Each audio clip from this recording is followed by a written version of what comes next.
Hola nuevamente, gracias por continuar dando clic a estos videos donde estamos viajando por la Biblia. Mi nombre es Jorge Luis García French y en las clases anteriores y la del día de hoy seguiremos viajando por el Pentateuco, los 5 primeros libros de la Biblia, y en particular el día de hoy viajaremos por el libro de los principios, el libro de Génesis. Entonces, la clase pasada empezamos a ver la historia del primer patriarca, Abraham, que significa Padre Excelso, quien después de dejar su tierra, llegó a la tierra que Dios le había señalado. Ahora vivía como extranjero y peregrino, viajando de un lugar a otro. Nunca fue dueño de un solo metro cuadrado de tierra, a no ser por el sitio de la sepultura de su esposa, Siquem, que estaba en la encrucijada de Palestina, situada más o menos a 50 kilómetros al norte de Jerusalén, aproximadamente, que fue el lugar donde hizo su primer parada.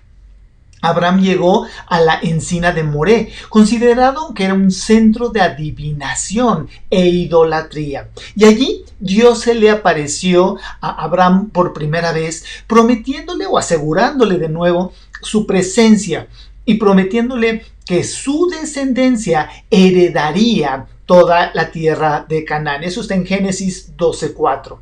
Tenía aproximadamente 75 años en el momento de recibir por primera vez esta promesa. Y bueno, algo que podemos ver es que Dios recompensó a Abraham por su obediencia, y Abraham respondió construyendo un altar y presentando culto público a Jehová. A donde quiera que él iba, levantaba su carpa y edificaba un altar. Abraham tenía comunión con Jehová, pero a la vez testificaba de esta comunión ante el mundo. En Génesis encontramos que dice que y Jehová dijo a Abraham, después de que Lot se apartó de él: alza ahora tus ojos y mira desde el lugar donde estás hacia el norte y el sur, y al oriente y al occidente, porque toda la tierra que ves la daré a ti y a tu descendencia para siempre. Y haré tu descendencia como el polvo de la tierra, que si alguno puede contar el polvo de la tierra, también tu descendencia será contada. Realmente, una de las pruebas más difíciles que tuvieron que soportar Abraham y Sara, y a veces nosotros, es la larga espera o la demora antes de recibir la promesa de Dios, y en este caso el hijo prometido. Y la pregunta es, ¿por qué tardó tanto tiempo en cumplirse la promesa? Dios quería que ellos, Abraham y Sara, supieran que el cumplimiento de la promesa no sería el resultado de esfuerzos humanos, sino de la pura gracia. Iba a ser un milagro de Dios. Una vez que llevaban 10 años de vivir en Canaán y sin tener hijos, pues Sara trató de ayudar a Dios para lograr el cumplimiento de esa promesa. Según la ley mesopotámica de aquel entonces, una esposa infértil podía dar a su marido una de sus siervas como mujer y reconocer como suyos a los hijos resultados de esa unión. Abraham, en un momento pues tal vez de incredulidad o de debilidad, cedió y aceptó el plan de Sara. Pero las consecuencias fueron tristes y permanentes. Hasta el día de hoy tienen resultados de esas decisiones. De la unión de Abraham y Agar nació Ismael. Ahora, Abraham tenía una simiente que Dios no había intentado darle. Dios decidió hacer de Ismael una nación. También, era una promesa, con base en la promesa que él le había hecho a su siervo Abraham. Ojo, Dios no cambia, Dios no muta. Sin embargo, vean esta imagen y vemos Sara, Agar, por un lado, por lados diferentes. Tenemos a Isaac, el hijo de la promesa, y también tenemos a Ismael. Y el resultado de estos hijos son el judaísmo y el cristianismo, pero por otro lado el islam y el eterno pleito que se ha tenido. Más adelante, cuando ya Abraham tiene sobre los 99 años, Dios se le aparece y nuevamente le confirma su promesa. Y es cuando Dios le cambia el nombre a Abraham, o sea, le agrega la H a Abraham. En Génesis 17:5 dice que significa esto Padre excelso, lo que significaba Abraham, pero de una multitud. Entonces es increíble cómo actúa Dios. Y en Génesis 17:19 vemos que dice, respondió Dios, ciertamente tu mujer te dará a luz un hijo y llamará su nombre Isaac. Esto es risa. Y confirmaré mi pacto con él como pacto perpetuo para sus descendientes después de él. Según los musulmanes, el hijo de la promesa es Ismael. Pero la Biblia es muy clara, está hablando en todo el momento de Isaac. Y Dios es claro, específico. El hijo de la promesa, sin lugar a dudas, es Isaac. Más adelante encontramos que Sara concibió y dio a Abraham un hijo en su vejez, en el tiempo que Dios le había dicho. Ok, a los 100 años de Abraham, Dios le cumple su promesa. La espera tardó 25 años. Y la pregunta es, ¿se tardó Dios todo ese tiempo? ¿O el plan perfecto de Dios se cumplió en el momento adecuado, en el momento perfecto? ¿Qué tan complicado hubiera sido para Dios que Sara hubiera tenido su hijo a los 50, a los 60 años? Bueno, tal vez sí algo. ¿Cuántas mujeres arribita de los 70 años llegan a tener un hijo? Y bueno, claro, descontando que Abraham tenía 99 años. Pero, amigo, el tiempo de Dios es perfecto. ¿Estás desesperado acaso porque llevas 2 semanas pidiendo algo en oración y no tienes respuesta? Recuerda, Dios tiene 3 respuestas usuales a nuestras oraciones. La primera, sí, ahí está. La segunda, no te conviene. Pero la tercera, espera. Todavía tengo algo mejor en mente. Aunque la circuncisión, y seguimos avanzando, ya era practicada por otros pueblos bajo ciertas y muy especiales circunstancias, en el pueblo de Israel se presenta como la señal del pacto entre Jehová y su pueblo, y tenía un gran significado simbólico. Los profetas hablaron de la circuncisión del corazón y de los oídos, refiriéndose a la obediencia a la ley divina. En Deuteronomio 36 dice, y circuncidará Jehová tu Dios tu corazón y el corazón de tu descendencia, para que ames a Jehová tu Dios con todo tu corazón y con toda tu alma, con un propósito, a fin de que vivas. Y más adelante en los profetas dice, circuncidaos a Jehová y quitad el prepucio de vuestro corazón, varones de Judá y moradores de Jerusalén, no sea que mi ira salga como fuego y se encienda y no haya quien la apague por la maldad de vuestras obras. Entonces, ¿qué representa realmente la circuncisión? En Romanos, en el libro de Romanos 2:29 dice, sino que es judío el que lo es en lo interior, y la circuncisión es la del corazón, en espíritu, no en la letra, la alabanza del cual no viene de los hombres, sino de Dios. Entonces, no nada más es el elemento exterior, físico, que a veces ubicamos con el pueblo de Israel.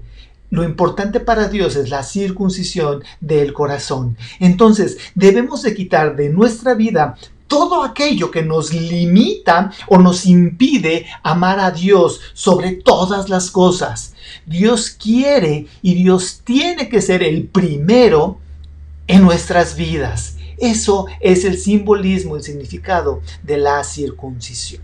Sigamos avanzando y veremos el sacrificio de Isaac o la propuesta de sacrificio, y esto está en Génesis 22. Dice que la petición de Jehová de sacrificar a Isaac, al hijo de Abraham, al hijo prometido de Abraham, fue la prueba suprema de la fe del patriarca, la cual le fue muy difícil de entender porque pues claramente se desgarraba el alma de Abraham ante el conflicto entre su amor paternal, el hijo que había tenido en su vejez, pero por otro lado la obediencia a Dios.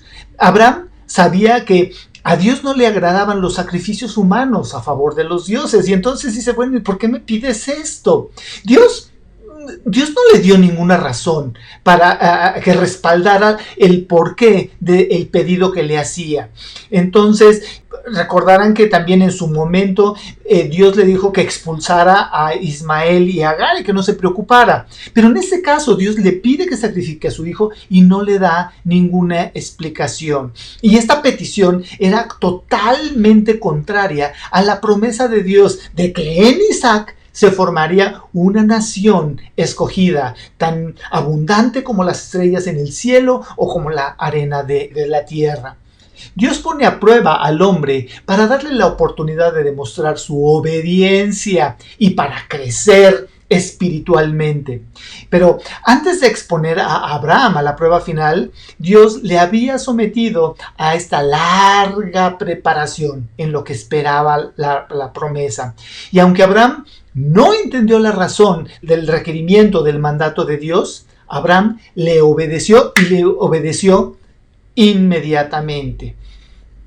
Probablemente, no lo dice la Biblia, no lo sabemos, mientras Abraham viajaba al monte Moriah, él estaba meditando sobre este conflicto entre el mandato de sacrificar a Isaac y las promesas de perpetuar el pacto por medio de él. Probablemente pensó que la solución era creer que aun cuando atravesara con el cuchillo el corazón de su hijo y encendiera el fuego, de alguna forma Dios iba a resucitar a Isaac del montón de las cenizas. Por ello, cuando deja a los criados un poco antes del lugar adecuado, les dijo: vamos a volver con ustedes. En Génesis 22:5 dice: entonces Abraham dijo a sus siervos: esperad aquí con el asno, y yo y el muchacho iremos allí y adoraremos y volveremos a vosotros. En el Nuevo Testamento, en Hebreos, encontramos que por la fe Abraham, cuando fue probado, ofreció a Isaac. Y el que había recibido las promesas, o sea, Abraham, ofrecía ahora a su unigénito, habiéndosele dicho: en Isaac te será llamada descendencia. Y pensando que Dios es poderoso para levantar aún de entre los muertos, de donde, en sentido figurado, también le volvió a recibir. Entonces, creer en el poder divino para resucitar a los muertos fue la cumbre de la fe de Abraham. Tal clase de fe es indispensable al creyente para alcanzar la salvación. Sigamos avanzando. Dios le provee de un animalito, Isaac se salva, etc. Pasan los años y cuando es tiempo de casar a su hijo, en el capítulo 24 encontramos que cuando Isaac creció, Abraham hizo los arreglos necesarios para que se casara su hijo con Rebeca, que eran, los padres seleccionaban a las esposas de acuerdo con las costumbres de aquel entonces. Y esta realmente es una historia bellísima, que vale la pena que le dediquen un rato para leerla con calma y ver cómo Dios se manifestó en cada una de las situaciones de la vida de los patriarcas, en este caso de Isaac, que por cierto, en la Biblia se nos habla muy poco de él. De hecho, casi nada sabemos sobre este patriarca, pero en fin, Isaac aprendió por el ejemplo de su padre a ser fiel a Dios, y eso al final del día es lo que cuenta. Entonces, era muy importante que Isaac, como heredero de la promesa, se casara con una mujer virtuosa, con una mujer creyente, que fuera capaz de valorar el pacto de Dios.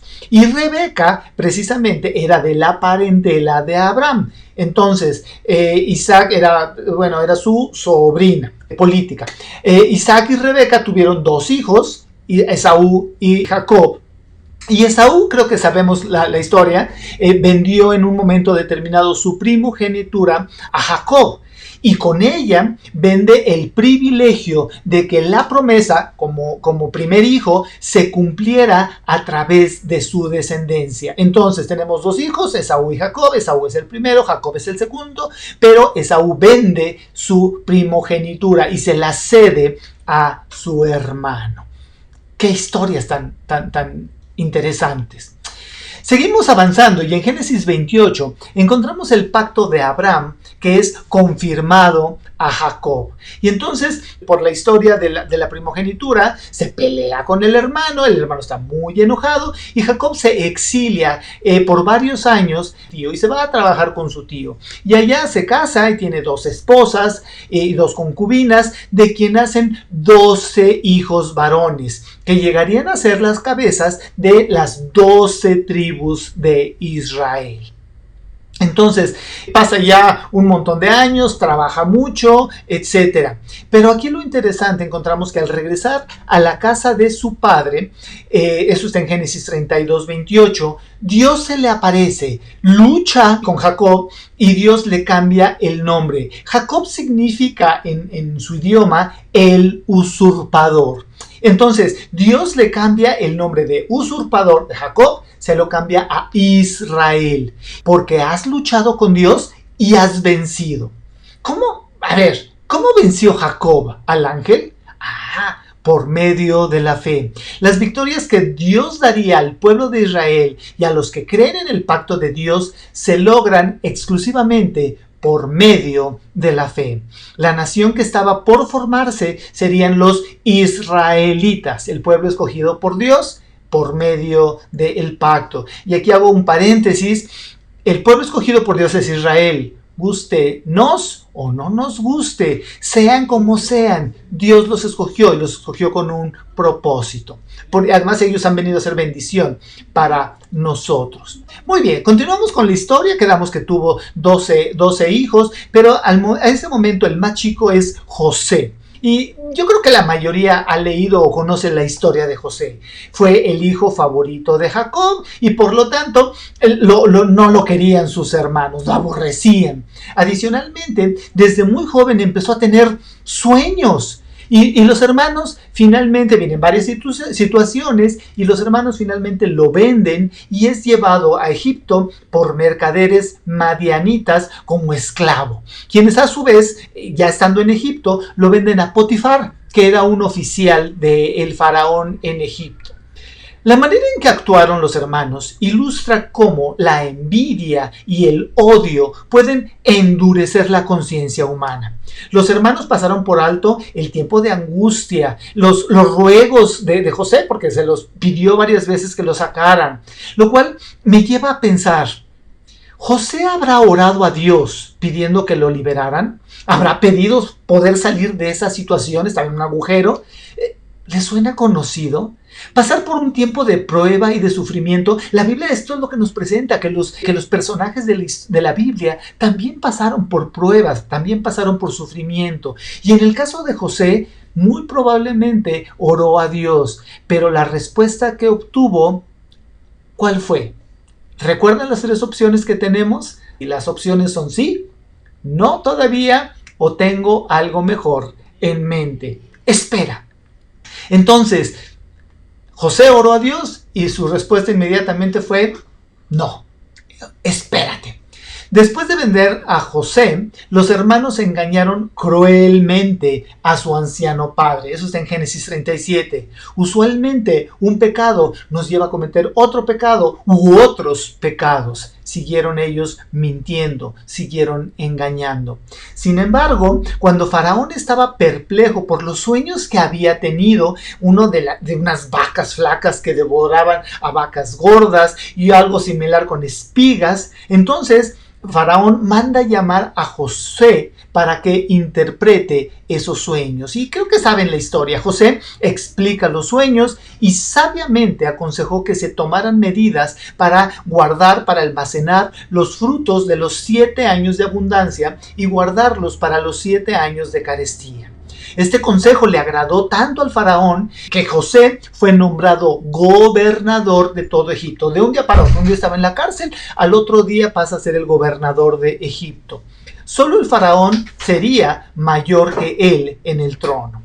La hambruna anunciada se hizo sentir en Egipto y en los países circunvecinos. Canaán, el lugar donde moraba la familia de Jacob, también sufrió la carestía. Entonces, cuando los hijos de Jacob fueron a Egipto a comprar trigo, después de varias vueltas, José se rebeló, les dijo quién realmente era él, con el propósito de cuidarlos y de volver a ver a su padre. Y posteriormente los trae al norte de Egipto, a Gosén, que era un lugar rico en pastos.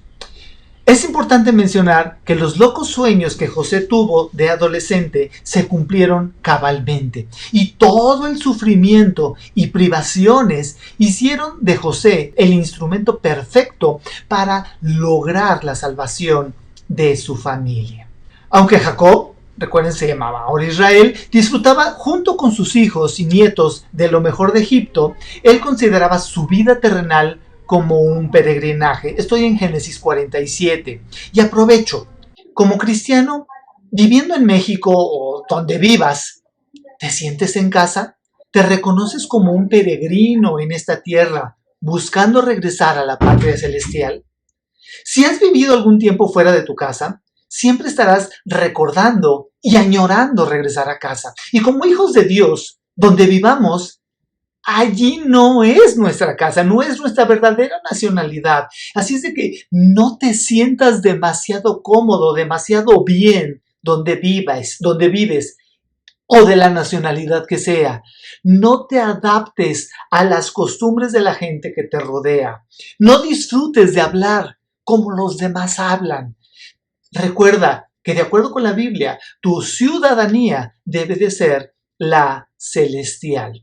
En Hebreos 11 dice, por la fe habitó como extranjero en la tierra prometida, como en tierra lejana, morando en tiendas con Isaac y Jacob, coherederos de la misma promesa, porque esperaba la ciudad que tiene fundamentos, como arquitecto y constructor que es Dios. Tampoco se olvidó de las promesas del pacto, que Israel sería una gran nación y que heredarían la tierra de Canaán. Y entonces cuando Isaac ya es viejo, bendice a todos sus hijos y profetiza las características de cada uno de ellos.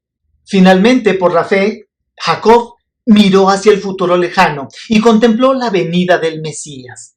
En Génesis 49:10 dice, no será quitado el cetro de Judá, ni el legislador de entre sus pies, hasta que venga Silo, y a él se congregarán los pueblos. No es claro el significado de esta palabra, Silo, en hebreo, pero muchos estudiosos de la Biblia lo interpretan de una u otra manera como hacedor de paz. Entonces, la bendición del pacto de la promesa pasó a Judá. Jesucristo nació de la tribu de Judá.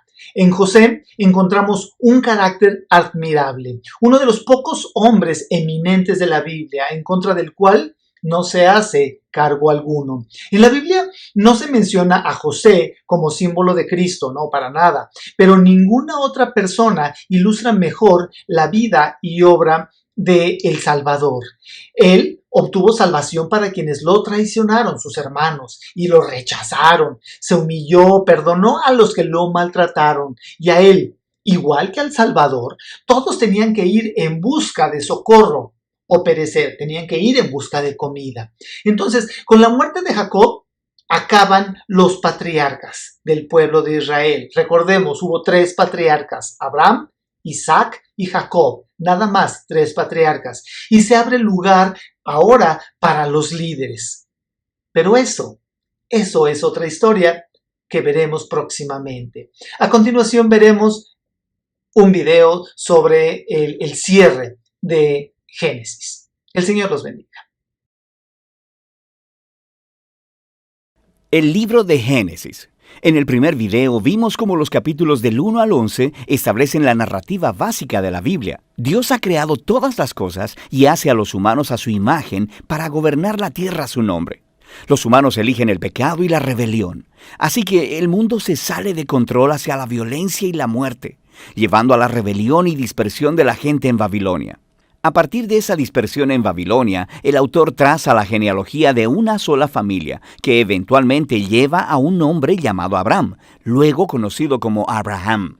La promesa de Dios a Abraham al inicio del capítulo 12 abre todo un nuevo movimiento en la historia. Dios llama a Abraham a que deje su hogar e ir hacia la tierra de Canaán, la cual Dios dice que un día será suya. En esa tierra, Dios promete hacer de Abraham una gran nación, hacer grande su nombre y bendecirlo. Estas promesas están conectadas con las primeras partes del libro. Babilonia había intentado arrogantemente hacerse un nombre grande para sí misma, y eso no salió nada bien. Pero Dios, en su generosidad, va a investir con un gran nombre a este don nadie, Abraham. La bendición de Dios a Abraham hace eco de la bendición original que Dios le dio a la humanidad en el principio.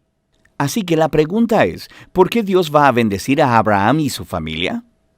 La última frase de la promesa de Dios deja esto en claro, para que todas las familias de la tierra alcancen la bendición de Dios a través de ti. Esto es clave para entender el resto de la historia bíblica. El plan de Dios es rescatar y bendecir su mundo en rebeldía a través de la familia de Abraham. Esta es la razón por la cual el resto de la historia del Antiguo Testamento va a enfocarse solo en esta familia, eventualmente llamada el pueblo de Israel.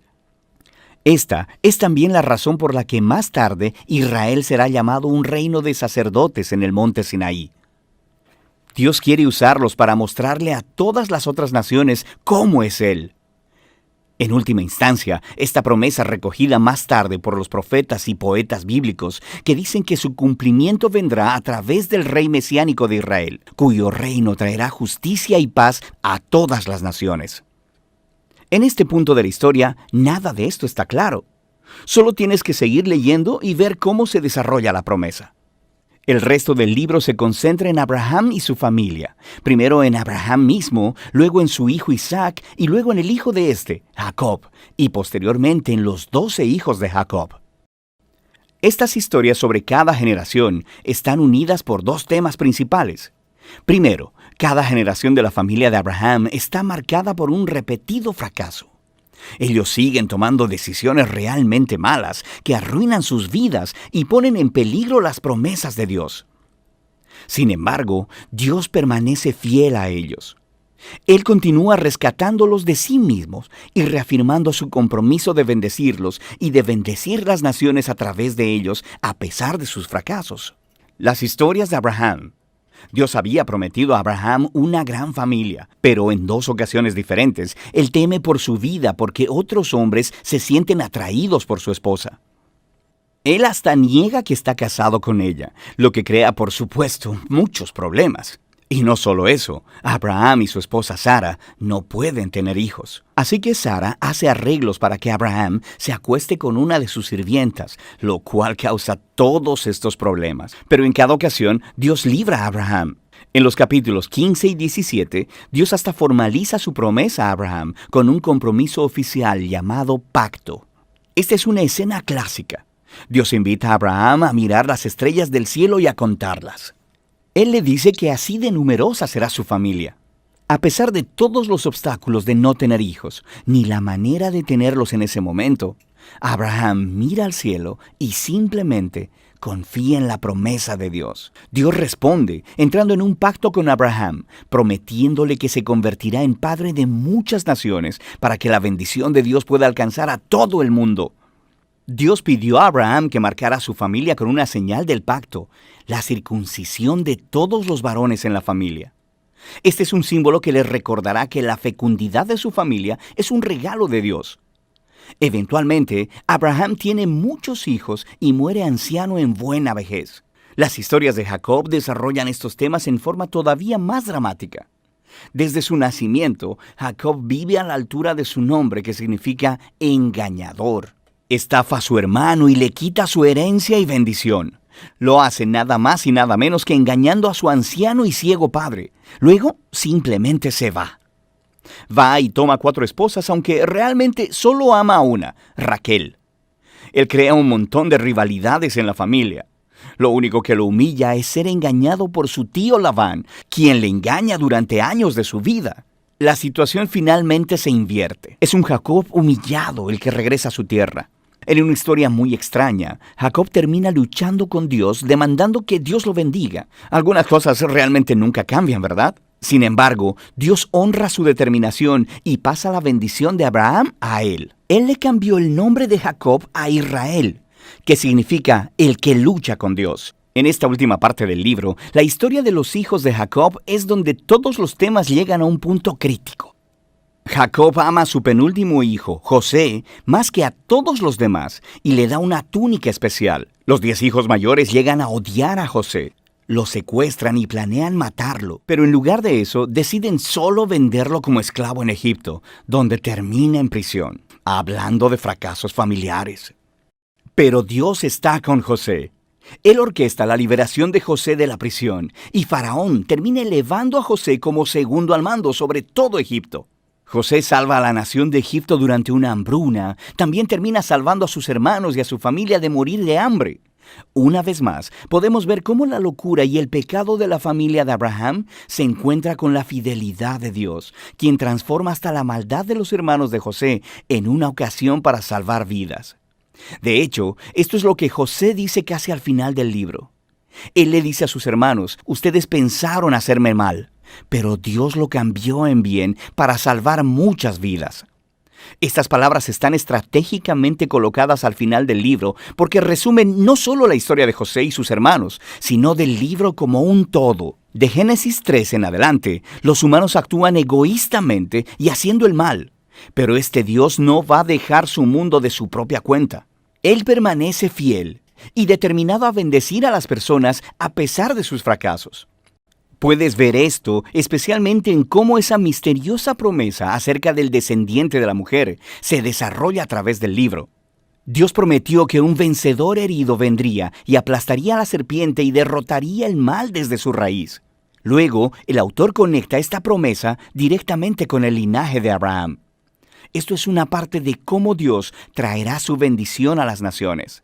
Desde Abraham, esta promesa se conecta con Judá, el cuarto hijo de Jacob, y es así como lo hace. En un poema extremadamente importante en el capítulo 49, un Jacob ya anciano, en su lecho de muerte, quiere bendecir a sus 12 hijos. Cuando llega a Judá, Jacob predice que Judá se convertiría en la tribu de los reyes líderes de Israel. Un día, vendrá un rey que demandará la obediencia de todas las naciones. Vendría y cumpliría la promesa de Dios de restaurar las bendiciones del Edén en todo el mundo. El libro de Génesis termina con todas estas esperanzas y promesas futuras, flotando y sin desarrollar. Te obliga a voltear la página para ver cómo terminará todo. Por ahora, ese es el libro de Génesis. Espero que este video haya sido de su interés. Es un video muy compacto que resume muy bien, muy rápidamente lo que es el libro de Génesis. Espero que les esté agradando estas clases y que nos sigan acompañando en el resto de nuestro viaje a través de la Biblia. Que el Señor les siga bendiciendo. Que tengan muy buena semana.